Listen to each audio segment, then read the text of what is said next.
Mr. Gus, thank you so much for taking time with us today. I appreciate it because I know it's a resource that a lot of people pull at, so it's deeply appreciated. I want to just talk about some different topics in the contracting industry. Just in talking with a lot of our members, there's a lot of headwinds, whether it's call count or just whatever. There's just it's difficult now, where it wasn't really the last 2 or 3 years. What's been going on in Milestone? What have maybe some of the challenges you've been facing, and how have you been addressing those? Yeah, I mean, just like anything, good times, bad times. The past 2-3 years between COVID and just probably PPP money in the economy, people were spending money. I just think that they definitely pulled some demand forward. Yeah. And so kind of everything that we're seeing, that we're looking at, kind of feels like the rest of 23 and 24 may be like this, and probably life as usual, or back to what we knew it after that. So, that's just same thing we're facing at Milestone. The electrical and plumbing business is definitely more steady. Mm. And while it's not as easy as it once was, yeah, we still are operating those in a way that's pretty comfortable, and seeing good growth, high double digits, 20-25% even. And so that's going good. HVAC, I think it's the lower demand plus the uncertainty and the price sensitivity. Sure. And so that's the hard one. That one's, we're up, but man, it's currently maybe 5% year to date. Are your salespeople just not closing as well? Is that it? No, we're just not getting the calls. Just not getting. Our closing rate and average ticket is pretty similar to what it has been. It's the amount. The strange thing is the amount of demand calls that we didn't get. Interesting. Yeah. Okay. So what are you guys doing about call? We're still doing what we do, which we're fortunate that, and I would tell anyone watching this, build a business that is as least dependent on the economy and the weather as possible. Sure.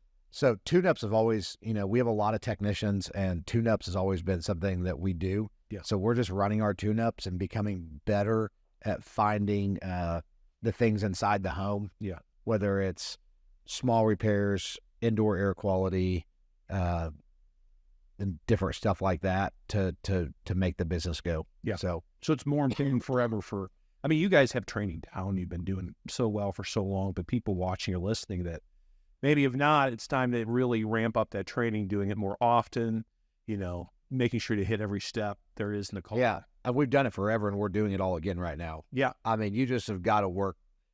You've got to work harder than you did this time last year, the year before, to kind of achieve the same thing inside of the home. And so, we're humping it. We're redoing our training programs. We're bringing the guys in more often. We're talking about stuff, and so, but that's kind of how we're addressing it, is just, the other HVAC specifically is it's so important to have the club memberships, advantage, whatever that is for people. But that kind of helps level out the dips in the shoulders. Yeah. So is there anything, you said you're struggling for calls on the HVAC side. Have you tried anything different that you're just like, oh, that works a little bit here or there? Or is it's just, there is what there is, and you're just not getting the same bounce from it? We're definitely trying a bunch of different stuff. We're just not getting the same bounce from it. And just tired. Just talking to, other people that are in my same market. Yeah. We're all kind of saying the same thing. And what I tell people is, the only thing that makes a bad revenue month worse is spending a ton of marketing, right, while also having that. Oh, that's good. Yeah. And so, like I said, is we're up year to date. We've probably, we've been more early on. We were trying to outmarket the problem, and that just wasn't working for us. And so we just kept doing what we're doing, getting good, enough demand calls, growing a little bit, and just really focusing on our customer base and tune-ups. It's just what we do. Yeah. So any other, we talk about training, any operational things you guys have fine-tuned? You talked about a little bit here and there. I think operationally, just doing all the stuff that we're supposed to be doing, that CertainPath or, all of our training programs, it's just critical the guys do it all. Yeah. There's really no new information. There is no little silver bullet. The identifying that the consumer's number one concern is probably fear of the unknown, uncertainty in the economy. So you kind of have to, help them understand why doing it today is still a good decision, right? Because you're not going to eliminate that feeling. Sure. So, but no, I don't think that we've done I guess the one thing that we've done that's been good is we call them coaches. Mm-hmm. Our coaches are much more involved in every single call. Oh, okay. And so if I'm a coach and I have 10 technicians, 12 technicians, 8, whatever the number is, we're asking them, or putting systems and processes to be more intimately involved with each call that their technicians or salespeople are on. Yeah. To make sure that we're coaching them through that the same way that a coach would also be, say he's working with a quarterback while the play is even happening. They're going back and forth and talking about audibles before we snap the ball. And that's kind of something that we're doing is asking our coaches to be way more involved with the call. Yeah. Instead of reactionary, it would be like in the NFL, if what we do in home services often is we train in the morning, we do different stuff, and then they go play the game, they run the calls. Sure. And then we look at some data of some sort, and then we get back together and talk about what happened. Yeah. That would be like an NFL team practicing on, Thursday or Friday, and then the coach going, okay, I'll see you Monday. Let me know what happened. Yeah. Well, that just doesn't make any sense. Sure. And that's kind of what we do in home services, or at least what we had been doing. Yeah. And so now we're just becoming a lot more involved during the call. What is there, like some kind of tool you're using, or is it just cell phones going back and forth? Okay. Yeah, it's a lot more pictures, a lot more pictures, a lot more video, a lot more text messages, and that's as a result of, if there's less demand, we have to do a better job of capturing what's there. Right. And so our coaches are generally some of our more talented or seasoned people. Yeah. So let's get them involved with as many calls as possible. Support for this podcast comes from Yellowstone Local. Are you a home service company struggling to find experienced employees to hire? Then you need to schedule a meeting with Yellowstone Local, the undisputed leader in helping home service companies build high-performing teams. Yellowstone Local doesn't just fill open positions, they shift your entire recruiting paradigm, changing your brand into a magnet for amazing people and helping you hire people that embody your vision, your drive, and your commitment to excellence. With an intentionally extensive approach, you'll have a partner that builds and executes the entire process for you, saving you time and money while getting the best results. So, in an industry where your product is your people, don't settle for less where it matters most. Visit YellowstoneLocal.com today and experience a different way to hire. For more information, contact Warren Lentz at 512-962-2638 or email warren@YellowstoneLocal.com. Have you heard? Goodman has turned HVAC on its side. At first glance, the new Goodman SD inverter heating and cooling system for ducted homes looks very different than your traditional system. But at 53% lighter and 40% smaller than a traditional cube-style unit, it's easy to transport and is designed to optimize space, comfort, and performance. The Goodman GT SD connected thermostat provides the ultimate inverter experience when installed as part of a Goodman SD inverter system. The Goodman GT SD thermostat has a compact, non-intrusive design featuring voice control through Amazon Alexa and Google Home. Goodman remains focused on providing high-quality products at an affordable price. It's no wonder homeowners and local contractors say, "Thank goodness for Goodman." Be sure to visit GoodmanMFG.com or follow Goodman Air Conditioning and Heating on Facebook, Instagram, LinkedIn, and YouTube to see more on the new Goodman SD. I was reading, I'm sure you are too, on the Facebook groups on our industry. And I was reading one of the big players say it's not looking good for 2024. Some of the big PE, the numbers aren't looking great. Maybe this is the beginning of a small recession, but it just kind of reminded me of, you and Jimmy grew through the last recession incredibly. Actually, you guys started taking over the market. Yep. You invested in advertising and branding. Maybe talk about, that's still possible. And you're growing now. It maybe not as much as you want to. Yep. But it's still, the opportunity exists. It's not me. It doesn't mean like we got to put our head in the sand. Yep. I mean, we don't know. Yeah. We don't know what tomorrow has, what next month, what next year has. And so, I mean, I do think that there's information available that we can see that I would generally agree with. It's pointing towards it's not going to be as easy as it was. Yeah. There's businesses are in different places and different sizes. What Jimmy and I did in 2008, 2009, I don't know that either one of us would take that same approach with our company the size it is right now. Sure. But back then, you're more nimble. You could take advantage of things. You can do different stuff. I think the overarching message is, if I was talking to anyone who's concerned about the economy, is every second that you spend worrying about something that you don't know about, is you're taking that same thought, you're taking that same exact time, and you're not investing it into something you can control, which is, how are our people trained? How can we get calls on the schedule from maybe our current customer base or something like that? And if you do that, it's going to be fine. Yeah. I mean, and so unfortunately, tough times in the economy end up affecting the worst operators. Yeah. And so, well, I was going to say, talking to Jimmy, I mean, marketing wise, you guys are gobbling up a lot of the PPC market, right? You're making it a lot harder for smaller operators to do, which makes sense. I mean, that's what you need to do. Yep. Something you said yesterday, and it makes sense, and we've seen it now that things are tightening a little bit.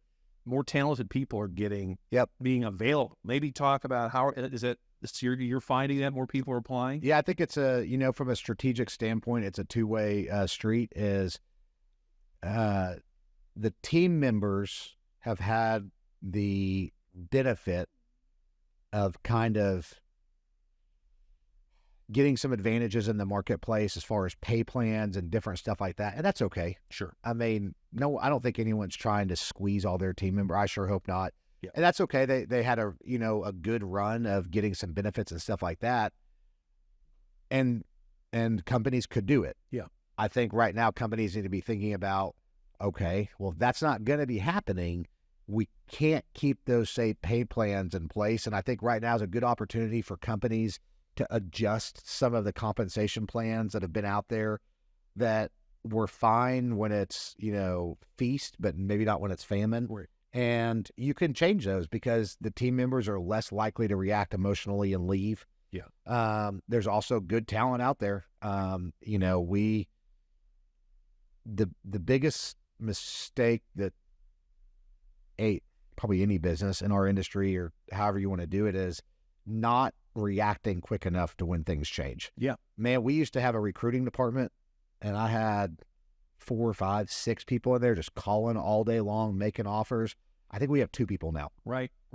Because they're calling us. Yeah. So what's happening is, as things change, you got to change it with them, or else your margins are going to get totally screwed up. Right. So yeah, and actually that brings about a good point you brought up yesterday. You're kind of thinking a quarter at a time. Yeah. Don't get hung up on some initiative you said we're going to do this in January. Yep. Just to do it, right? Yep. It doesn't make any sense. It doesn't make any sense. I mean, and so if you're trying to grow, 20%'s probably pretty achievable for a lot of people in this, maybe that are watching this or in this industry, and that's going to come out to roughly 5% a quarter. And if you compound, it's actually less than that. Call it 4%. I mean, I'm just looking at next January through March. Yeah. I want to grow 4%.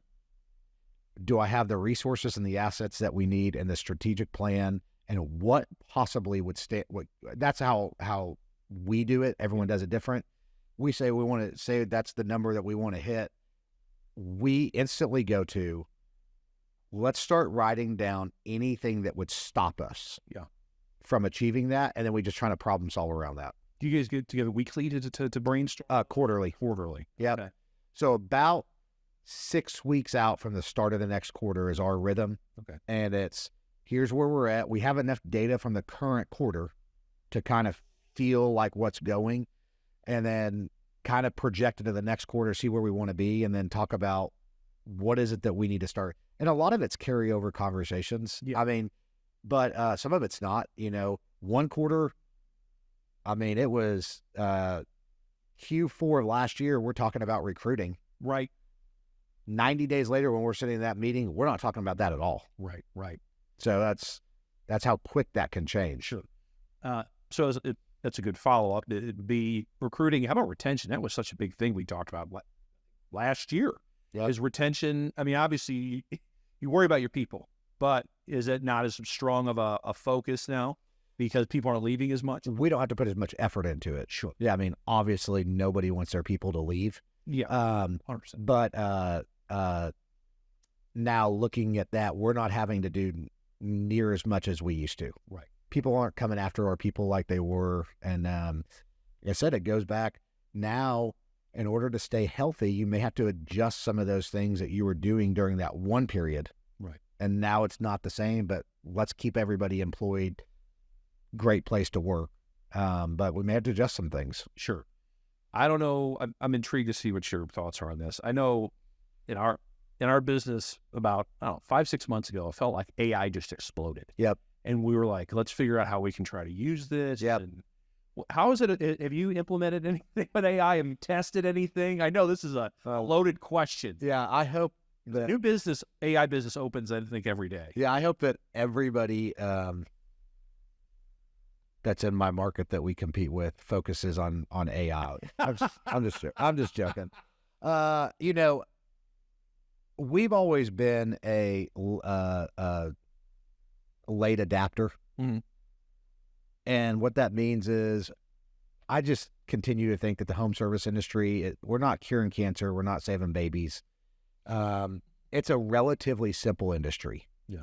And when I see people that try to overcomplicate it is when I see that. So we've always been a late adapter, meaning, man, if there's something that AI is going to do, I don't specific. I heard it's call centers or this or that. I don't know. What I know is that it's very unlikely that it would be proprietary. Yeah. And that's what companies need to think about is, if I'm not on the cutting edge of this, am I going to be left outside that someone's going to develop something? And then that's not how our industry works. Right. Our industry works as ServiceTitan, Successware, CertainPath. Someone's going to develop something. Yeah. And then they're going to say it's available for kind of whoever wants it. So I'm just kind of like, great. Y'all spend if there's contractors that are really thinking about that, spend all your time thinking about that. We'll spend our time making sure that we get phone calls and that we have technicians that go out and take care of customers. Yep. And then after you guys work all the kinks out of it, then we'll take it and implement it in our business. Okay. That's just my philosophy. Doesn't mean it's right. I may be sitting here a year from now being like, man, You have a robot. we should have been investing in robots to change water heaters. I don't know. No, that's fair. I'm always surprised. I talked to a number of members this week already that are thinking about getting into new service divisions, new verticals. Any thoughts or advice you would give to them, especially given how the market is? I mean, maybe there's opportunity, right? Maybe some mom and pops are going to go up, and you can buy them up. What would you think about that? It's so situational. If somebody asked me that, whether it's a new department, a new company, the first thing I'd ask is it's the first who, then what? Who's going to run that or lead it? And what do we know about that person, or what leads us to believe that they're going to be able to do that? Because it's an opportunity cost, and that's where we've certainly got it wrong in the past in some capacities, which is not having the people to help implement it. Yeah. And you don't really think it's going to be a big deal, but it's always a big deal. Yeah. It takes your best people implementing it, and the second that they spend that time on that new thing, they're not doing what they were previously doing, and it ends up being a problem. Outside of that, I mean, I think it's as good a time as any. That doesn't personally, and maybe should, that doesn't scare me that it may be harder than it used to in the past. Yep. I mean, it's there's always going to be easy seasons and hard seasons. Right. Like, if that's just it. Sure. It just kind of made me think now, I mean, in your position, if it's getting harder to get customers, are you thinking about acquiring smaller companies? A guy's looking to retire. He's like, they just don't know what they're doing. You can gobble up those customers. I mean, I know you saturated the market. But... Yeah. Home services is interesting. And there's probably people with a lot more information on this. Gathering up customers through acquisition, especially through smaller companies,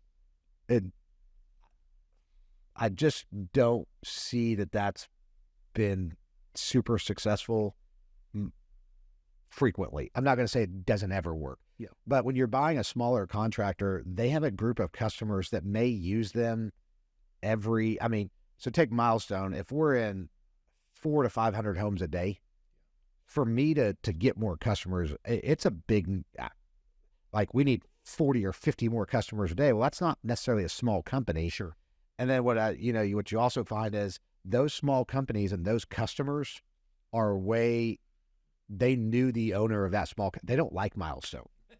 That's it. They don't like the bigger company. Yeah. They were using that really small company because they could call that owner while he's, on New Year's Eve and tell him what's happening. And that's just not us. Yeah. And so the acquisitions that I see that are generally successful is to get you into a new area of business, because of the licensing and the knowledge that comes with that. Or the acquisitions are good because you get a footprint, like a physical location that maybe you want for some reason. And then the third one is always the acquisitions that I've been see successful are the talent. Hey, we're going to get this group of people and we really want them. Right. Outside of that, man, pushing two companies, I've done it. Pushing two companies together, whatever you spend on marketing, on acquiring it, I would be tempted to say, just spend that same amount on marketing. And it's way easier just to hire someone, train them to serve the new customer. Yeah. So it doesn't mean any of that's right. Just my opinion at this time. Just something you said, it kind of made me think. There's a couple of companies that I've talked to this week that they're starting to expand service hours more. They're doing more on-call stuff that we talked about 15, 20 years ago, right? And then we got away from it because there was this difficulty to find people. Do you see that as something you guys might look into? 100%. Okay. I mean, talked about it yesterday. It's not complicated. Right. We got two things that generally in the home service industry that we're contending for: customers or team members. Yeah. And we're always doing both. But when one of those starts to go up, the other one generally starts to go down. Yeah. Right. So if I'm really trying to get new customers, like the last 5 years, I spent as little time thinking about our marketing as I ever have in the company. Sure. But I spent the most amount of time thinking about how do we get and keep team members. Sure. Well, now that's kind of shifting back where I'm not having to spend very much time thinking about creative offers or to the point 4 years ago, we implemented, we're not working Saturdays and we're not doing on calls. Yeah. Because that was the easiest way that was my marketing message for technicians was, come over here. We don't make you do that. Right. And it worked well for us. Yeah. Well, that was because we had all the customers we wanted. Well, now that that's kind of going down, we'll probably go back to working later hours and working on Saturdays and doing what we can. So, I mean, I think it's a great question. That's what I would just continue to tell people. I mean, the way that we've done it in the past made sense in the past. It does not mean it'll be the best way for the future. Support for this podcast comes from Professional Plumbing Group. How many hours in a day do your plumbers waste because you don't have the right part for the job? This problem leads to additional issues and reduced productivity, poor customer satisfaction, and increases your cost per job. Professional Plumbing Group, or PPG, can help you solve all those issues and more. We have everything you need to help your business grow and become more profitable while allowing you to focus on plumbing, not inventory management. Go to authorizedplumberprogram.com for more information. Support for this podcast comes from Synchrony. Ever wonder how to calculate your true cost of financing and how to fit the price of financing into your business and pricing for products and services? In Synchrony's new and improved Toolbox website, you can easily calculate your cost of credit, view educational videos, and learn more about Synchrony's digital tools. Simply go to toolbox.syf.com to explore and learn more. Just thinking of the audience, the people I've talked to, we've got some really strong companies, $20-30 million that are looking to double. They really want to double maybe 5-10 years. Put yourself back in those shoes. What are 2 or 3 things you would recommend a company of that size to achieve that goal? What should they do? First thing would be is just get better hobbies. I just joke. If we were at 20 or 30 million, the things that come, if I could redo it, is if you grow by 15% annually, you roughly double the company every 5 years because that's compounded. I would have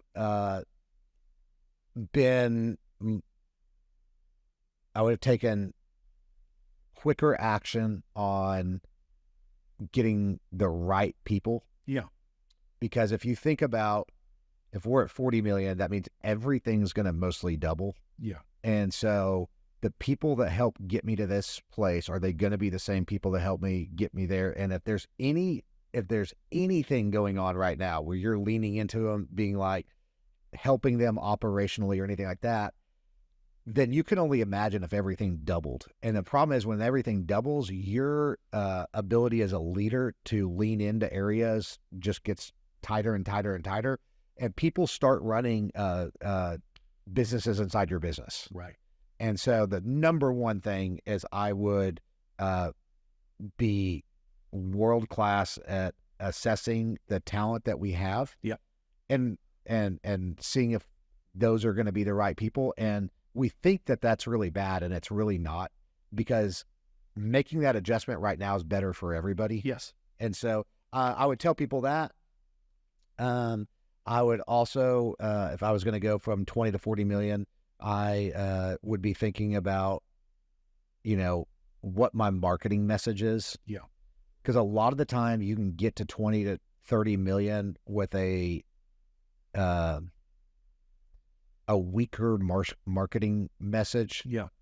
Because it just works. I would double down on, what does my brand look like? What is my USP? Who are we trying to target? Who are we not trying to target? And kind of what that looks like. And then, the main thing I would do is I would just go around to the other companies that have done it and just ask them. Right. And there's just so much value in that. And so I know none of those are like groundbreaking, but it's all, 20, 30 million and doubling. It's also situational. Yeah. Like there's companies I've met that have gone from 20 to 100 million in like such a short time. But they had all these little building blocks that made sense. And my advice to them would be totally different than somebody else that's going to, doesn't have all those things in place. And so, and it's all of this is just theory. Sure. And a philosophy. None of us have all the answers. Sure. Yeah. Most people, as you know, their opinions are based on their experiences. Yeah. And so you have to be really careful because we all don't have the same experiences. We interviewed Adam Ballancourt, I guess it was yesterday or 2 days ago, and he's grown quite a bit. Yeah, I think he's in the 20s now. And it was interesting. I was having him walk me through his senior leadership team, and a lot of them were from outside. Yeah, right. They knew nothing about roofing, but they knew people. Yeah, good leaders. Yep. I feel like that's a struggle for a lot of us in the industry. They're like, I really want to promote Joe. Joe's been with me for 15 years. Maybe Joe's doesn't have the capability to lead people. Maybe, and I'm sure that's happened with you. You've learned the hard way, right? Yep. Maybe you could speak to that. Yeah. Some words of wisdom to people. So one thing that we've learned to do by position is I literally write down, what are we asking this person to be world-class at? And I write those down. And sometimes if it's like our quality control manager, I'm asking him to be world-class at understanding the technical parts of our business. Yeah. but maybe someone else in a different leadership role, your top 5 things that I'm asking you to be world class at aren't it. And so what's helped us, because when bringing in someone from the outside, it's hard. Current team doesn't like it. Right. One thing that we've tried to communicate with is, here is what this position is, and here's what we're asking someone to be world class at. We found somebody that was building all those same skills and has become, from what we can tell, really good at those. Yeah. They just weren't doing it here. Right. And I think we struggle with that, and our team members struggle with, just because somebody hasn't been doing it here doesn't mean they haven't been doing it at all. Sure. And so then we bring them over and then we say, we're going to have to teach them the other parts of this. And you see it all the time in the big business. Yeah. The CEO of UPS turns out to be the CEO of Terminex, or American Airlines, switches over to Ford. Well, those have nothing to do with each other, but it's really what they were asking that person to be great at. They were great at in their current role. Yeah. Then they just have to learn these other parts. And we've done the same thing. Some of our best hires just came out of the industry, and that's hard in the trades business because it's just, it's just different than, but I think that's changing. Mm-hmm. The trades are getting more sophisticated. You see all the PE groups in it. So I think that's becoming less of a thing, but it's certainly still a thing. Is there, just one more follow-up on that, is there something you can do, or is there a formula when you bring a new leader in at a high level to kind of integrate him well, so he or she has, it's not as much of this, who's that guy, creates division, and you lose senior people that you really don't want to lose. Yeah. So is there, what I've come to believe is that, first of all, you have to get the right person. Yep. And the right person for our organization, and every organization has a different culture, is servant leadership. So if I have the right person, I've found it that when you bring someone in from the outside, everyone wants to find something wrong with them. They want it to not work, unfortunately.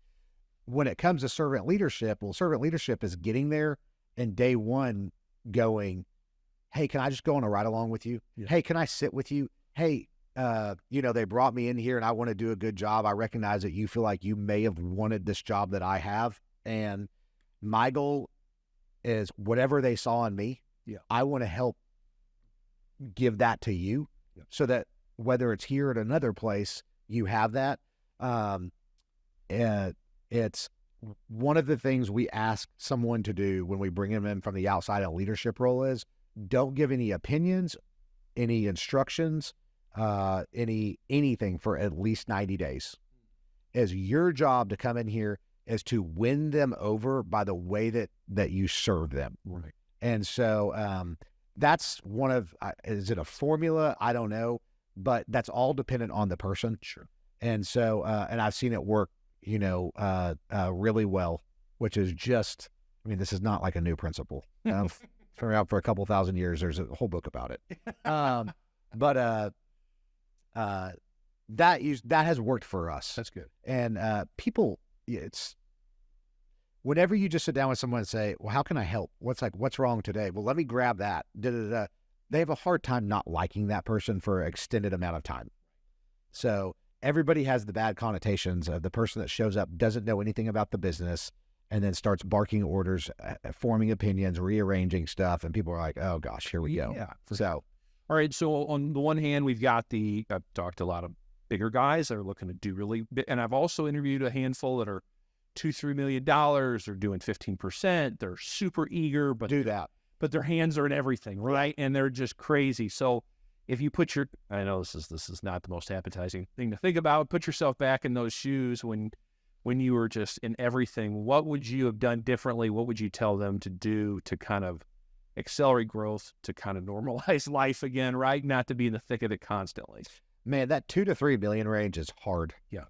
And that's the first thing I would tell them is you're not crazy for feeling the way that you feel. You are doing everything. Yeah. You are. You're figuring out how Google works. You're figuring out what parts you need. You're negotiating with the vendor. You're trying to buy a truck. You're hiring. You're firing.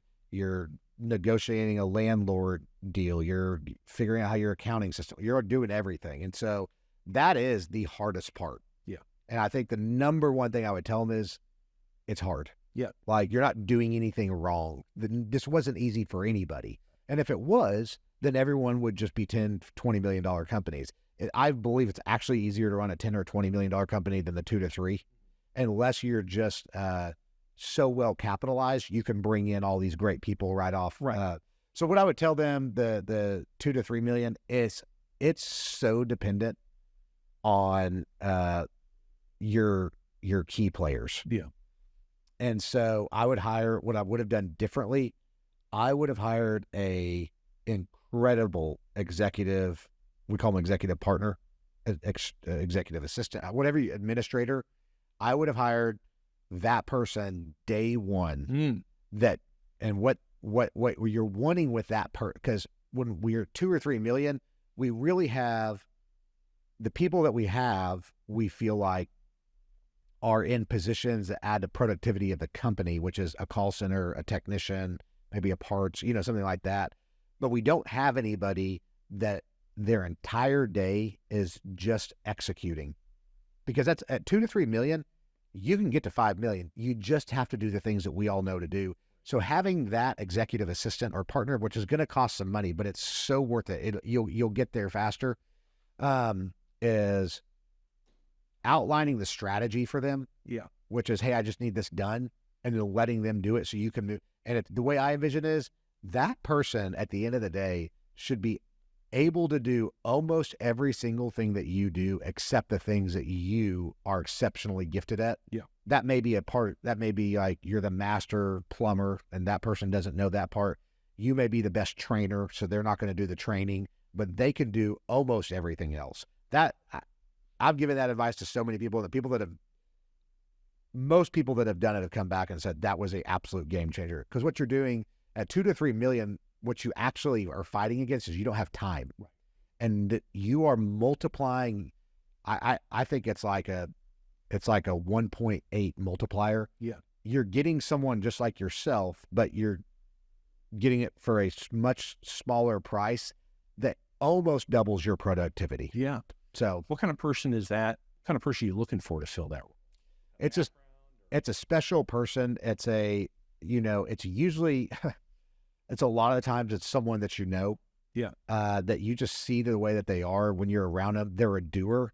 Yeah. It's just like, it's funny. Maybe your kid plays on a soccer team and it's the person, soccer mom, that always, I got the candy, I arranged the game, I called the other coach, I rescheduled this, I did this, I did this. Like, you just see it happening and you're like, that's the type of person that I need on my team.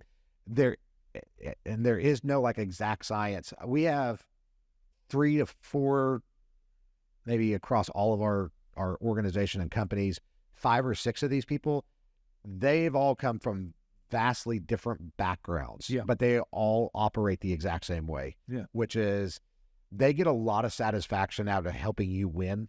They're not the front runner. They don't want the attention, but they're great at just getting stuff done. Very so, cool. All right, last question. Yeah. What this maybe speaks to the value of being in a group like this, to be able to hear people like you talk. For contractors now, they're going, man, I don't have leads. I'm running like my hair's on fire.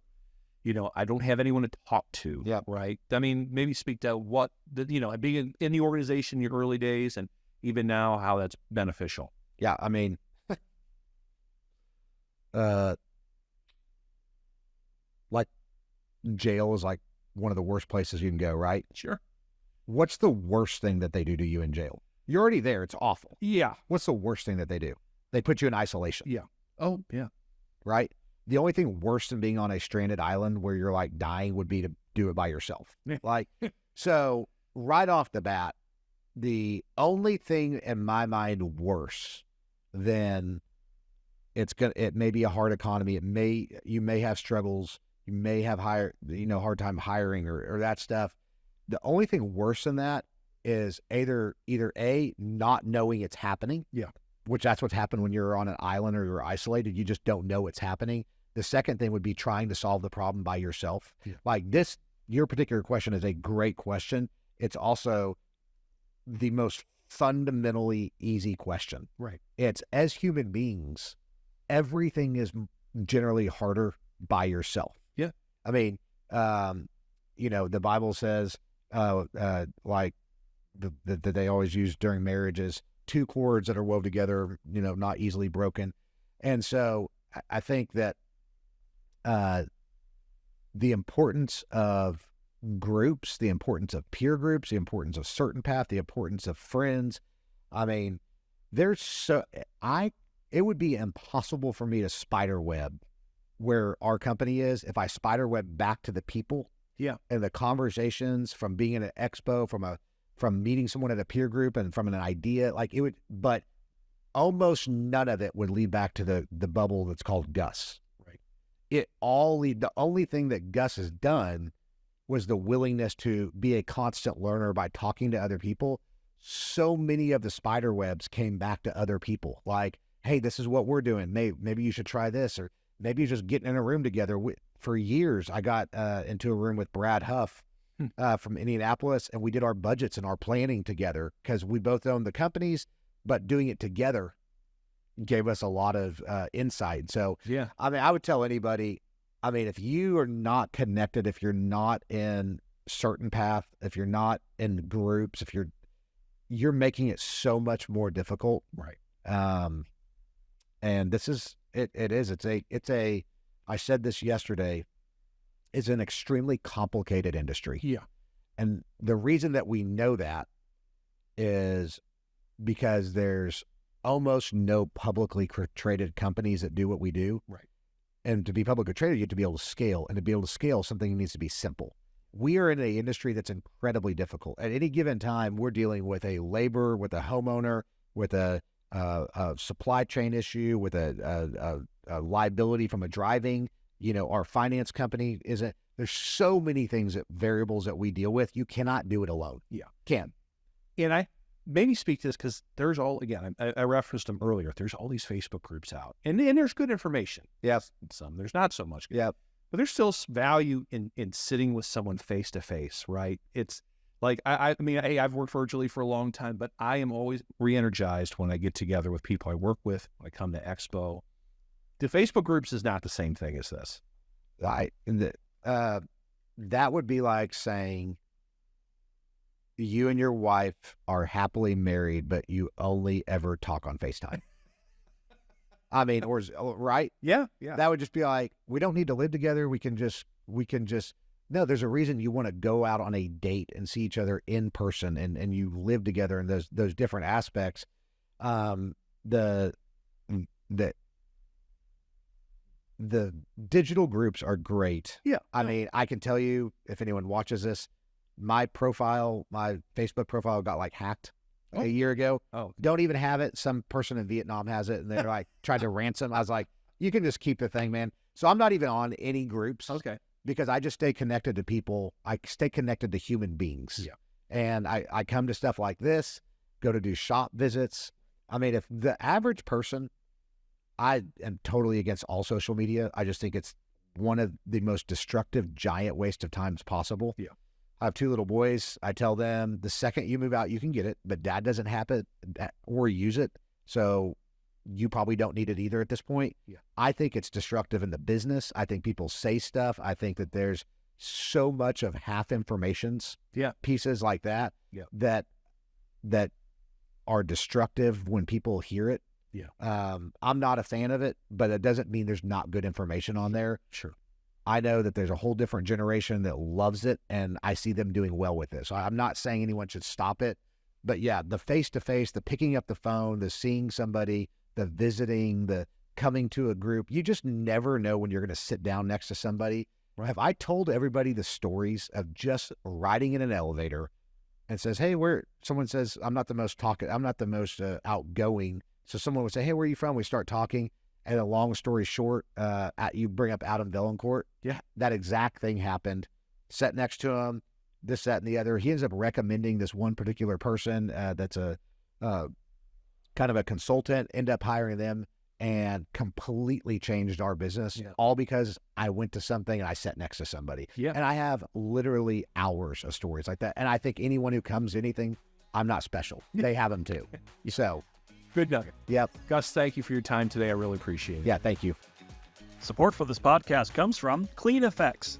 CleanFX is Trane's premier solution to deliver cleaner air to the entire house by removing up to 99.98% of airborne particles that pass through the reusable filter and coating 99.9% of the influenza A H1N1 virus. Restricted airflow through a clogged filter forces your system to work harder, reducing its lifespan. Trane CleanFX uses a powerful patented IFD corona field to charge incoming air, causing particles to adhere to the CleanFX collection cells as air passes through. Since your furnace or air handler isn't struggling to work against a clogged filter, clean air flows freely. The Trane CleanFX collection element is groundbreaking. Each layer is only 0.08 inches apart, with alternating charges, which makes for a stronger, more effective collection field. What's more, the Trane CleanFX element has 8 times the collection surface, over 50 square feet of a standard electronic air cleaner, so it is vastly more efficient at providing clean air throughout your home. For more information, visit the CertainPath member hub or contact Trane's DeVoe Ward at strategicaccounts@tranetechnologies.com or 469-346-1776. And for more information on Trane, visit trane.com.